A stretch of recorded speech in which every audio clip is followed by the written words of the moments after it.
अरे बहू, अभी किसका फोन आया था? किससे बातें कर रही थी तू? अरे हाँ मम्मी जी, मैं आपको बताना भूल गई। वो मैम की बुआ आ रही है ना। कौन बुलाया था जो मुंह उठाकर आ रही है? क्या हुआ मम्मी जी, आप बुआ जी के नाम से इतनी चिढ़ती क्यों हैं? अरे वो अपनी पसंद से शादी की थी, लड़का गरीब फैमिली से बिलोंग करता था। मुझे तो वो बिल्कुल भी पसंद नहीं था और मैं तो अब उनको देखना भी नहीं चाहती, पर पता नहीं क्यों मुंह उठाकर चली आती है बार बार। मम्मी जी, आप पुरानी बातों को भूल क्यों नहीं जाती? आखिर में वही इस घर की बेटी है, आपकी ननद है, तो कुछ तो उनका भी इज्जत है, कुछ तो उनका भी हक बनता है ना। देखो राधिका, मैं इस मामले में ज्यादा बातें नहीं करना चाहती और तुम भी इस मामले में ज्यादा बातें ना करो तो ही बेहतर है। मम्मी जी उठिए। क्या बात है राधिका? वो बुआ जी आगे हॉल में बैठी हुई है। राधिका, फ्रिज में कल की सब्जी बची हुई है ना, वो निकाल के गर्म कर दो और तो रोटी सेक दो गर्म और दे दो, खा लेगी। मुझे अभी और नींद आ रही है, अभी उठने का मन नहीं है, मैं बाद में आऊंगी। तब तक मैं बुआ जी को चाय नाश्ता करवा देती हूँ। चाय नाश्ते की बिल्कुल भी जरूरत नहीं है, वही सब्जी निकाल लो और रोटी दे दो, खा लेगी। कोई गेस्ट नहीं आई है मेरे यहाँ। बुआ जी, मुँह मीठा कीजिए, शादी में तो आप नहीं आए। अरे बहू, इसकी क्या जरूरत थी, तू रहने दे, तो बैठ मेरे पास। भाभी नहीं आई? कहाँ है वो? मम्मी जी के सर में थोड़ी सी दर्द है, इसलिए थोड़ा रेस्ट कर रही हैं। आएंगी थोड़ी देर में, आप नाश्ता कीजिए बुआ जी। मैं जानती हूँ बहू कि भाभी मुझसे बहुत नाराज है, इसीलिए मैं शादी में भी नहीं आई। मुझे देखकर कहीं उनका मूड ना ऑफ हो जाए। अरे बहू, इतना कुछ बनाने की क्या जरूरत थी, मैं कोई मेहमान थोड़ी ना हूँ। अरे बुआ जी, ये तो कुछ भी नहीं है, मैं तो बहुत कुछ सोच रखी हूँ, आप रुकेंगी तो? नहीं बहू, रुक तो नहीं पाऊंगी, आज शाम को ही निकलना पड़ेगा। वैसे भाभी कहाँ है, आई नहीं अब तक? राधिका, अरे भाभी नमस्ते, कहाँ थी आप? इतनी सारी रेसिपी बनाने के लिए मैंने मना किया था ना। अरे मम्मी जी, ये तो आपकी ननद है, हमारी बुआ है, इतना तो हक इनका है ना इस घर में। कोई जरूरत नहीं है, इन लोगों को ये सब चीजें हजम नहीं होती। रोटी सब्जी बोला था ना मैंने देने के लिए। रोइए मत बुआ जी प्लीज, मुझे अच्छा नहीं लग रहा है। सॉरी मम्मी जी, बट आज मुझे बोलना ही पड़ेगा। वो इस घर की मेहमान तो नहीं है, इस घर की बेटी, उनका हक बनता है। आप इस तरह से क्यों पेश आ रही हैं उनके साथ? मैडम राधिका, बहुत ज्यादा जुबान चलने लगी है तुम्हारी, जाओ अपने कमरे में जाओ। तुम किस बात का वेट करी हो? तुम्हें धक्के मार कर निकालो घर से, जाओ अपने घर जाओ। ये भाभी, आपने बिल्कुल अच्छा नहीं किया, मेरी वजह से आपने राधिका को क्यों डांटा? बाद में कह देती हूँ भाभी, आज के बाद आप मुझे अगर बुलाएंगी भी ना तो भी मैं नहीं आऊंगी, इस घर की चौखट को मैं कभी नहीं लाऊंगी। हाँ जाओ जाओ, तुम्हारे ना आने से कोई फर्क नहीं पड़ता, और बल्कि मैं खुद ही रहूंगी, जाओ। ये बिल्कुल अच्छा नहीं किया, बुआ जी के साथ इस तरह पेश नहीं आना चाहिए था मम्मी जी को। अगर मैं गुड्डी के साथ इस तरह पेश आऊं तो मम्मी जी को कैसा लगेगा? मम्मी जी को इस बात का एहसास दिलाना पड़ेगा कि मम्मी जी बहुत गलत कर रही हैं। अब मैंने सोच लिया है कि मुझे करना क्या है। मम्मी, अरे बेटा बता क्या आती थी, तेरे स्वागत में कोई कमी नहीं छोड़ती ना मैं। बता के आया कर बेटा, तेरी भाभी से कह के मैं तेरे फेवरेट सारे पकवान बनवा के रख देती। अरे मम्मी, अपने घराने में भी क्या बता के आना पड़ेगा?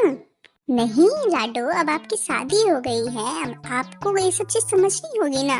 अपने घर आना है, ठीक है ये अपना घर है, लेकिन बता दोगी तो हम लोग भी तो कुछ तैयारी कर लेंगे। अरे माँ, आप कितनी देर खड़ी रखोगी, चलो ना अंदर बैठते हैं, बैठ कर बातें करते हैं।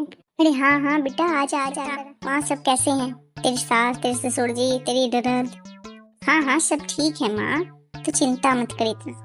और भाभी कहाँ है? भाभी दिखाई नहीं दे रही। राधिका बेटा जरा इधर आना। बहू देख, कितने दिनों के बाद गुड्डी आई है। अरे भाभी, आपको खुशी नहीं हुई मेरे आने से? बहू गर्मा गर्म चाय बना ले और गुड्डी की पसंद का पोहा बना ले। जी अभी बनाती हूँ। गुड्डी ये लीजिए रात की बची हुई सब्जी और ये गरम रोटी मैंने बना दी है। बहू ये क्या बदतमीजी है, रात की बची हुई रोटी सब्जी तो मेरी बेटी के लिए लेकर आई है।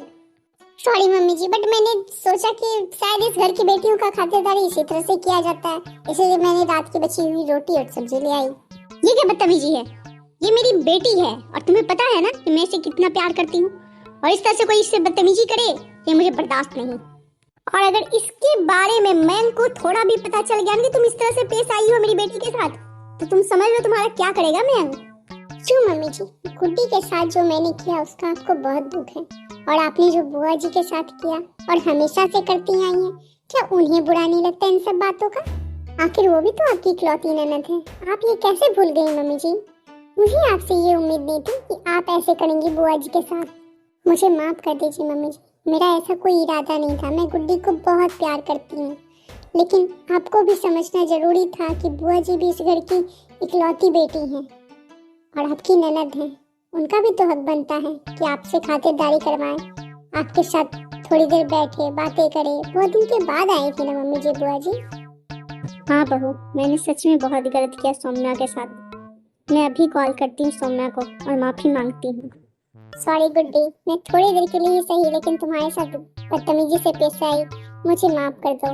अरे कोई बात नहीं भाभी, लेकिन हाँ, हम दोनों की मेहनत रंग लाई। हमने जो प्लानिंग बनाया था उसी अकॉर्डिंग हम दोनों ने काम भी किया। क्या मतलब है तुम दोनों का? सॉरी मम्मी जी, बट उस दिन जब आप बुआ जी के साथ इस तरह से पेश आई तो मुझे ये बिल्कुल अच्छा नहीं लगा और मैंने ये फोन पर गुड्डी को सारी बात बताई और गुड्डी और मैं दोनों मिलकर ये प्लानिंग बनाए कि आपको कैसे समझाएं। आज मुझे गर्व है अपनी सास होने पर कि मुझे इतनी समझदार बहू मिली है। Thank you very much Radhika कि तुमने सच में मेरी आंखों पर पड़े पर्दे को हटा दिया। आज से मैं दो बेटी की माँ हूँ और मुझे इस बात की बहुत खुशी भी है।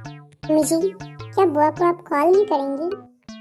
हेलो सौम्या, मैं भाभी बोल रही हूँ। अरे भाभी, हाँ प्रणाम भाभी, कैसे फ़ोन किया आज आपने मुझे? सॉरी सौम्या, मैंने तेरे साथ बहुत गलत किया और इस बात का मुझे बहुत पछतावा भी है। अरे कोई बात नहीं भाभी, इतना परेशान नहीं होइए, मैं आपकी छोटी ननद हूँ, इतना तो आपका हक बनता है ना मुझ पर। सौम्या, तू कल आ जाए यहाँ, और एक बात सुन ले कान खोल कर, इस बार आएगी तो तुझे 1 महीने से पहले मैं जाने नहीं दे रही हूँ।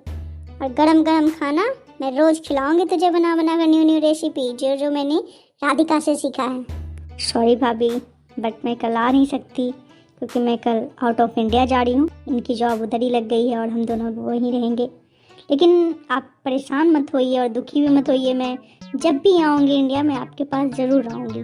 वाह सौम्या, ये तो गुड न्यूज़ है। हमें तो बहुत खुशी हुई है जानकर और तेरे भैया को भी बहुत खुशी होगी।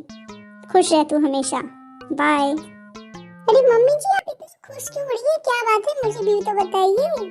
अरे खुशी की तो बात ही है, कल सौम्या और उसके हस्बैंड आउट ऑफ इंडिया जा रहे हैं और दोनों उधर ही शिफ्ट हो जाएंगे। लेकिन हाँ, वो उसने मुझे प्रॉमिस किया है कि वो जब भी आएगी इंडिया वो मुझसे जरूर मिलने आएगी।